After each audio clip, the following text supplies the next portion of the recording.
From the Ground Up, a podcast of the Alabama Extension Home Grounds team educating you about home landscapes, gardens, and home pests.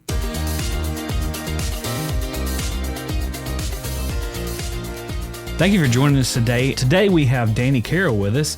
Dani is a regional extension agent in East Central Alabama. Question I have for you, Dani, is, if I'm a new gardener, what do I need to do to start a garden? I've never gardened before in my life, so how would I start to do that? Well, first of all, that's really awesome that you're going to start gardening, and I'm assuming you're talking about growing your own food today. Yeah, that's right. That's right. And I think that's great. More and more people are doing that, and there's a lot of things to consider, especially if this is your very first time or you're fixing to break ground for the very first time. And I can give you some examples in my own yard because I just moved.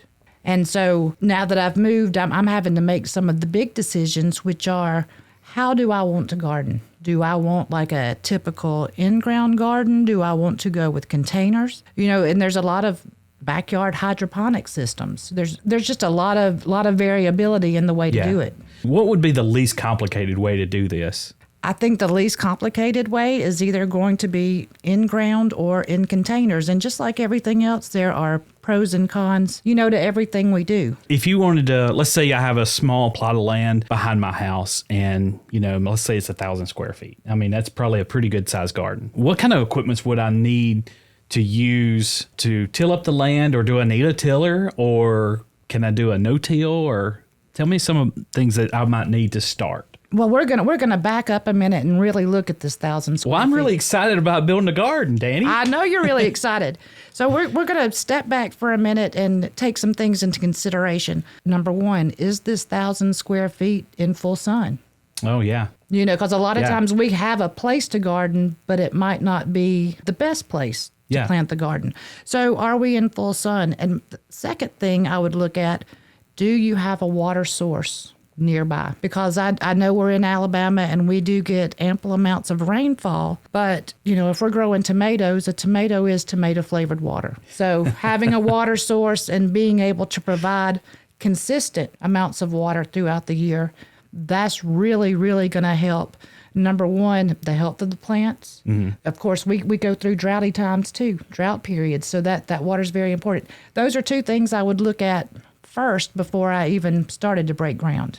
Let's say you have ample source of water. I guess you can use city water, or, if you want to catch water off your house or something like that. Those are totally viable things to do, right? Oh, yeah, those are awesome things to do.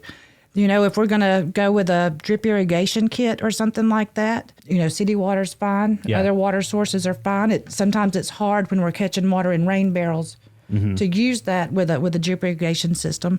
Are we going to water by hand? Different things to take into consideration there.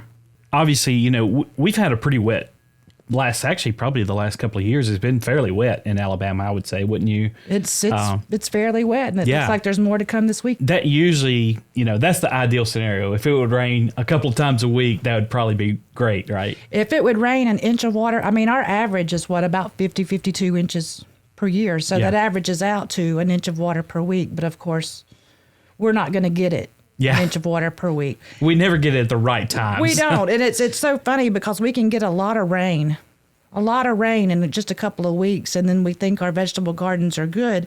But we're only, when it comes to gardening, especially fruits and vegetables, we're only a week away from needing water again. Yeah. Especially if we're on the right soils. But let's go back and talk about that 1,000 square feet you have ready to go. Yeah, absolutely. So we have, my backyard, I have 1,000 square feet. So what do I do first? Okay, so we know we've got water. We know we've got ample sun. Next thing we're going to look at is what kind of vegetation is there now? Because honestly, when it comes to gardening, the chore that I would say the majority, and I'm speaking for everyone right here. Totally fine. But weeding the garden is a chore. And not only is it a chore, but it's something that really has to be done because weeds in the garden, number one, they can carry pest insect diseases. Number two, they're really going to take away the nutrients and the water from what we're wanting to grow. Mm-hmm. So we really want to look and see, what's there in that 1,000 square feet. Because let's be honest, if it's in Bermuda grass, that's going to be really hard to control. Once we remove the grass and get our soil prep, that's going to start creeping back in. Yeah. So it's, what vegetation is planted there? How easy is it going to be to just devoid that area of all that vegetation? And that's what I would concentrate on first. What do we do then? We have a weedy, it's fairly flat, have water, I have sun, but it's really weedy. What do you do? Ooh, really weedy's a big one, and we have a couple of choices that we can do. So number one, preparation is everything when we're getting ready to get that plot ready. So when we're out there looking at the vegetation, we can think of this a couple of ways. We're prepping this ground and getting rid of the vegetation for something we are going to plant in the future. And it's how long, do we have months before we're going to plant? Do we have weeks before we're going to plant? Honestly, if it's 1,000 square feet, if it's 10 square feet, preparation is everything. And trying to get rid of all the weeds last minute is not going to be the way to go. We can start now to plant later. We could have started in the fall to plant now. But some things I would do, and there's a lot of different methods to do this. Number one, there's herbicides. Not everyone is going to want to use a herbicide. Yeah. But there are herbicides that we can use, and we can safely plant a couple of weeks later. Having said that, herbicides actually take a couple of weeks to work as well. So that would be done, a month or two ahead of time. There's other ways too. So we can do something like a lasagna method where we're starting to compost and put down even, newspapers and or boxes, cardboard boxes, layered with compost, and kind of let nature do its thing. But again, that's going to take several months to get that plot ready. So if you do the lasagna method, you start in the fall, right? I would start months and months ahead of time. Okay. To be able to devoid that of vegetation. And then there's the old-fashioned way. That's a shovel.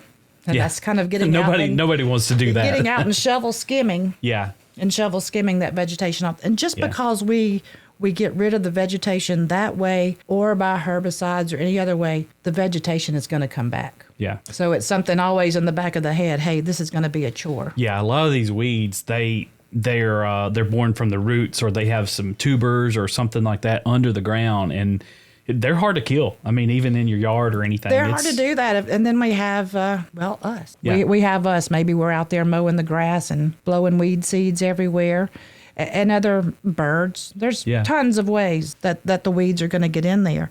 But, once you really get that vegetation gone, you can start looking at the soil itself. And again, we're going to go back to soil health and organic matters in that soil. So your soil is probably going to be totally different from mine. Yeah. You're on a very clay soil, and I am on a very sandy soil, extremely sandy. Yeah. But the good thing about that is adding organic matter to the soil is going to be a win-win for both of us. Yeah. I've get a lot of calls about people who, they are heavy clay soils, because I'm based in Northeast Alabama, so I get a lot of calls about these, they have a lot of rocks in their soil, heavy clays. So organic matter is good for that also. It's going to be awesome for that because it's going to actually improve water infiltration. So it's going to improve the drainage of that soil. And, vegetable roots are very tender. They do not like to have wet feet. That's a very popular garden term, but they're not going to thrive well. And there's a lot of diseases that they can get when they are sitting in mucky soils. Yeah. So that organic matter is going to help you. Not only is it going to add to the health, it's going to increase the air that's able to move through the soil.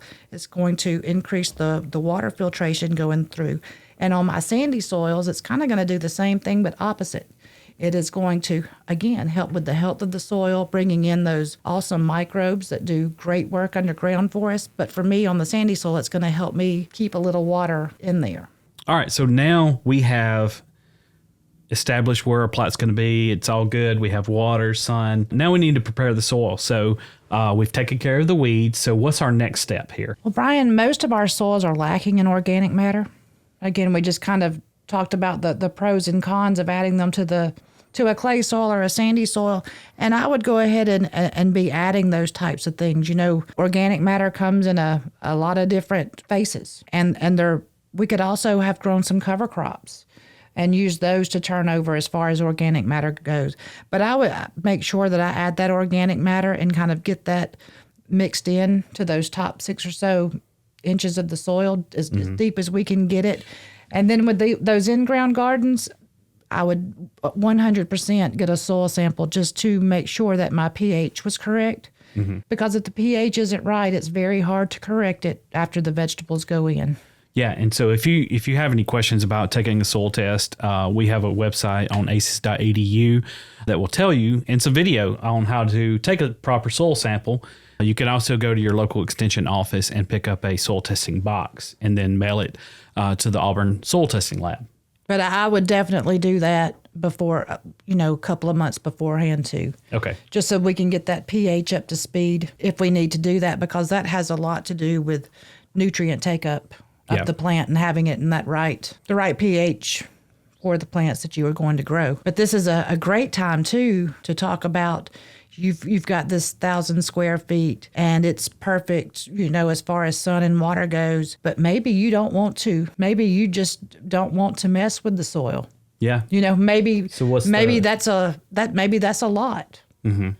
Maybe it's just too clayey and you don't have the time to put in the organic matter that it needs, or the time to get it together. And for a lot of folks, that is a perfect place for raised beds. Yeah. And so the raised beds would actually go on top of the soil. Of course, they're raised. I like them. I think 12 inches is a decent depth for those. Yeah.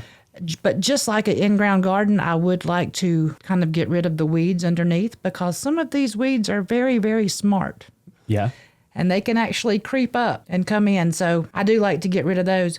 And, if you're putting a raised bed on top, I'm not a big user of landscape fabric, not in the landscape anyway, because it does have a few problems that I see. But putting it under a raised bed, you're still going to have the water drainage. That's an option too.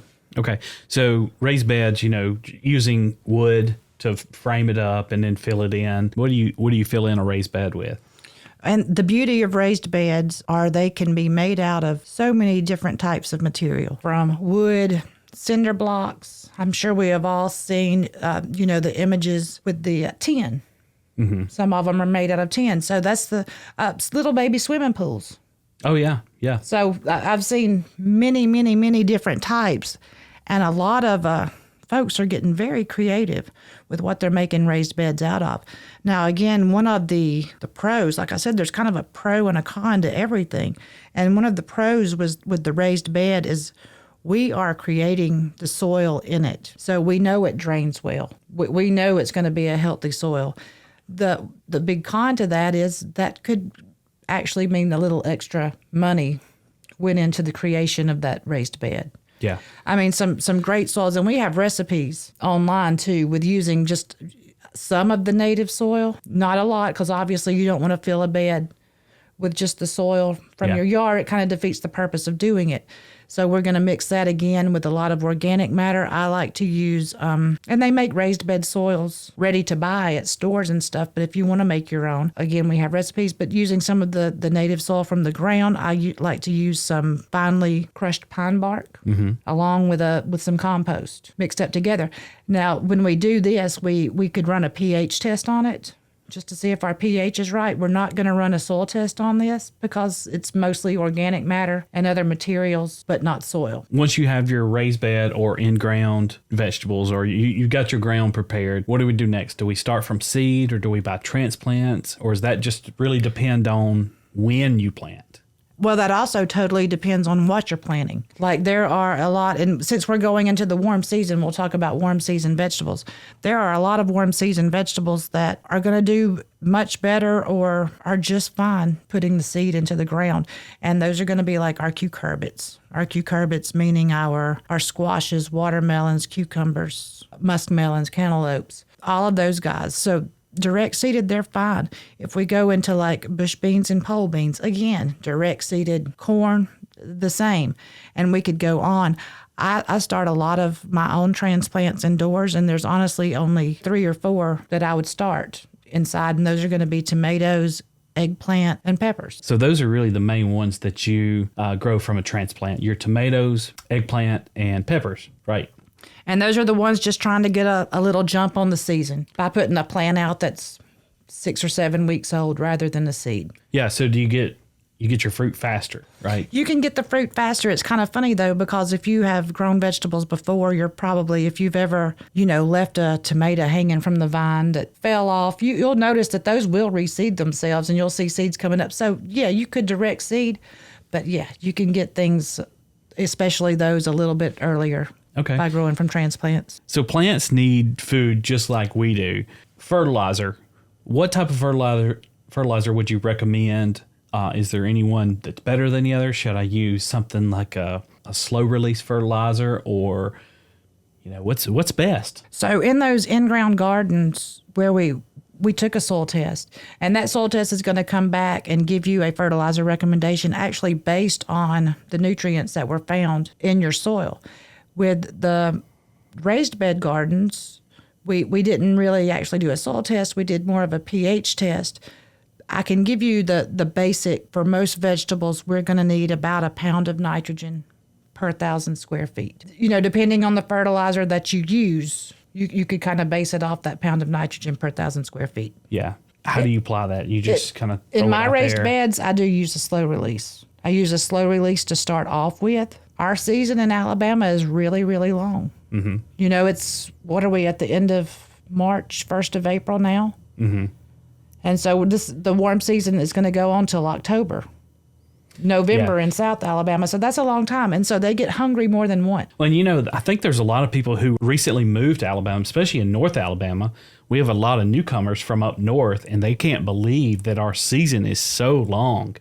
It's just amazing to them that they can grow vegetables starting in, really, we almost can grow year round. Well, we do grow year round. Yeah, yeah. And it's fun to grow year round. It gets to be a little bit of a problem in the fall, because when those temperatures start to drop in the fall, my warm season vegetables start going crazy because they love those as the temperature starts to drop a little bit and give them some relief. But then it's time to plant the fall. Yeah, and you hate to and I hate to take something else. Exactly. Right. We do have a really long growing season, and we do have to fertilize. We're going to have to fertilize more than once. So I like to start off in raised beds with maybe a slow release. And then I wish there was a rule of thumb, like every 4 weeks or every 5 weeks. But sometimes we get so much rain that the nutrients go away, quicker. Mm-hmm. So we're having to add them more frequently. With containers, and when we talk about those in a minute, those are even kind of a completely different story. Yeah. But in the ground too, I will come back, at least twice during the growing season with things like tomatoes, peppers, etc., with some additional or a side dress of fertilizer during the season. The only thing I think I would not do that with is our beans or our other things in the legume family, which they make their own nitrogen, so we can over-fertilize those really easily. What about problems? Like, I know here in Alabama, we have a lot of problems with funguses. We have a lot of fungi because we have high humidity and high heat, which a lot of fungi really love. What do we do about that? Insect damage. We also have a lot of insects here in Alabama. So, well, we do, and that's because we are very blessed to live in Alabama, where we have this nice, warm, long climate with ample rainfall, and it's good for us. It's good for growing. It's good for the insects. It's good for the diseases. Yeah. So we're all taking advantage of it. Yeah, there's a lot of insects and diseases to contend with. So first of all, starting off with those healthy soils, that's number one, because we do have a lot of soil diseases. Number two, there's a lot of things we can do culturally in our gardens to help with some of these pest pressures. And we can do that by looking at the varieties that we grow. So some varieties will have defenses, tolerances to some of the diseases, while maybe some of the other varieties of the same plant may not. It's kind of research what we're going to grow and what works best for Alabama, because we can buy a lot of different kinds of seeds off the internet now, but some of those might be tailored for more of the cooler climates. Mm-hmm. And maybe not so much tolerant of the diseases that we're going to have here in Alabama. Spacing. A lot of these diseases, especially when I talk about the foliar diseases, they love it when there's no airflow, because the humidity rises and they're jumping from plant to plant.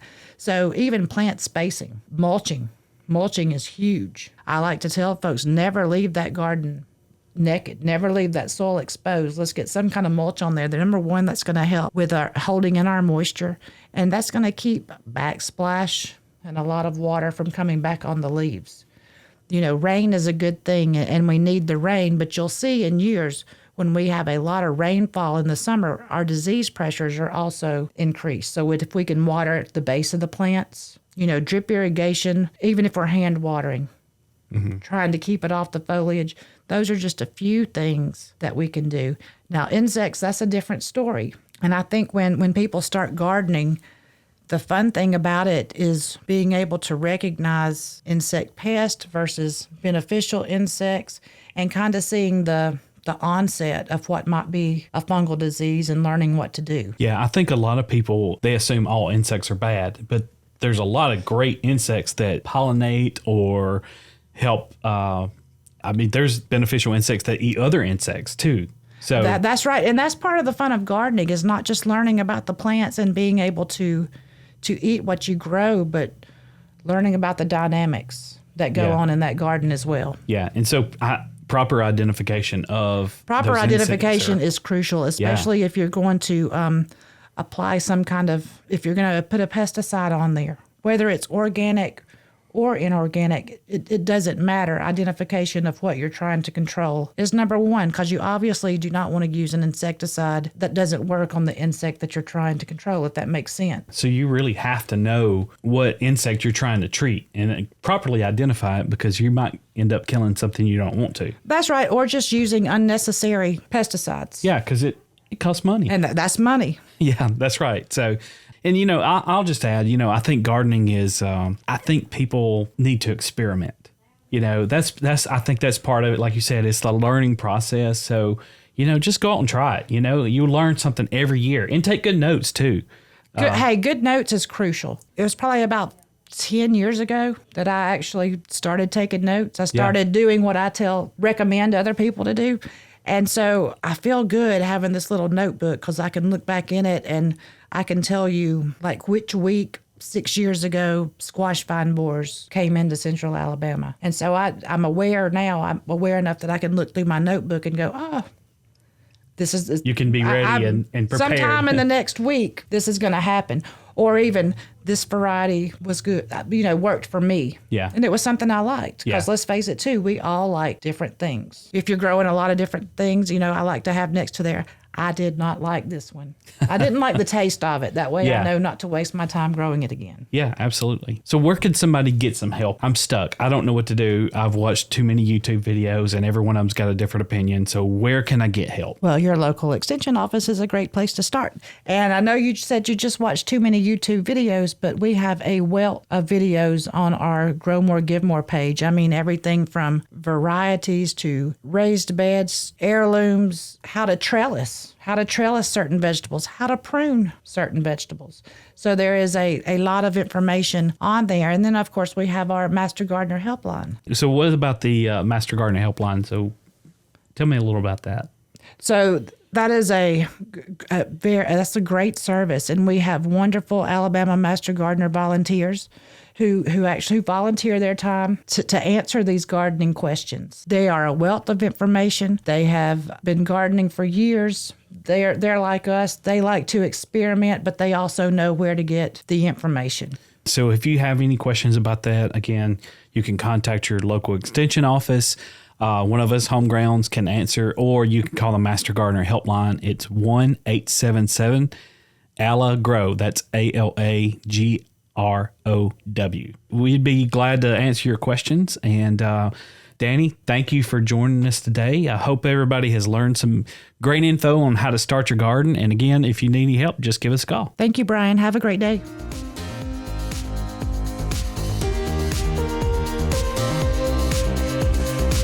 the Ground Up is a production of the Alabama Cooperative Extension System.